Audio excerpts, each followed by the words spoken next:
Hi, I'm Lori Grunin, Senior Editor for CNET, and this is the Canon Powershot G1 X. What you think about the G1 X depends upon whether you view it as a cheap alternative to the Fujifilm X100 or as an expensive competitor to a lot of other fixed and interchangeable lens models. Because the price of the camera sets it apart from the crowd as much as its largest sensor. And despite delivering on image quality and having a pretty nice shooting design, the lens, and to a lesser extent the shooting performance, hold it back from being worth the price.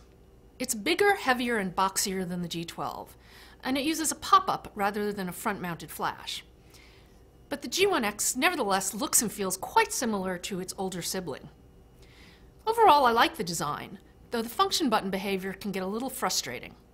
Unlike other cameras, which automatically hide the menu when you press the shutter button, Canon's remains until you press the function button again.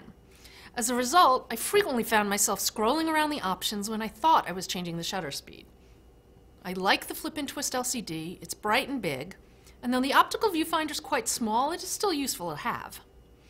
The buttons and dials feel responsive and well laid out. Many of the new features, like the multi-area white balance and intelligent image stabilization, launched with the S100, and they only work in auto mode.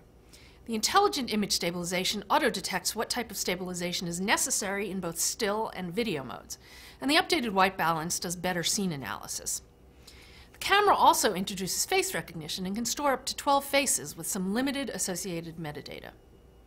You'll also find a bunch of multi-shot modes, including a 5-shot HDR mode, though I find Canon's implementations just okay. Like the G12, it has a built-in neutral density filter, which I like. While the camera gets high marks for photo quality, it's not significantly better than cheaper ILCs like the Olympus EPL3 or the Sony NEX5N. One advantage that Canon does retain over its rivals is its excellent JPEG processing and noise reduction, which allows it to produce extremely clean photos as high as ISO 400, and seriously usable ones up through ISO 3200. Color and exposure look great as well. The lens has good center sharpness, but it's not that great on the edges.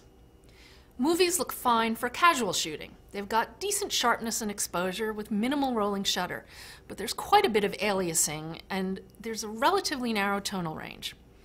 Unfortunately, the G1 X gets relatively low marks for performance, in part because of its sluggish shot-to-shot speed. It's even slower than the G12, and in part because of some really disappointing lens characteristics.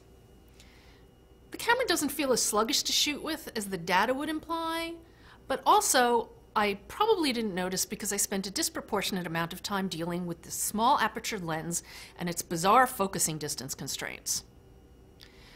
I really would expect a wider than f2 maximum aperture on an $800 camera. But more important, I expect it to be a lot faster than f5.8 at its longest telephoto. Not only does that compare poorly with similar focal ranges on the less expensive Olympus XE1 and Fujifilm X10, but it's worse in practice. It's only f2.8 at 28 millimeters.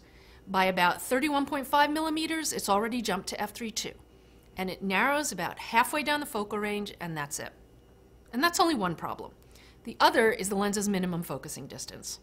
It can only focus as close as 7.9 inches, and that's in macro mode. In standard focus, it's a more normal 1.3 feet. Also annoying, the camera can only auto-switch between macro and standard focus modes in complete auto. That means unlearning habits about lens settings and spending too much time jumping in and out of macro modes. A lot of people think that Canon's missing out by lagging in its interchangeable lens camera development, and it is. The G1 X targets a growing part of the market, which is composed of people who don't really care about changing lenses and just want better photo quality. But ironically, its disappointing lens makes a better case for getting an ILC in this price segment than for buying this fixed lens option. I'm Lori Grunin, and this is the Canon Powershot G1 X.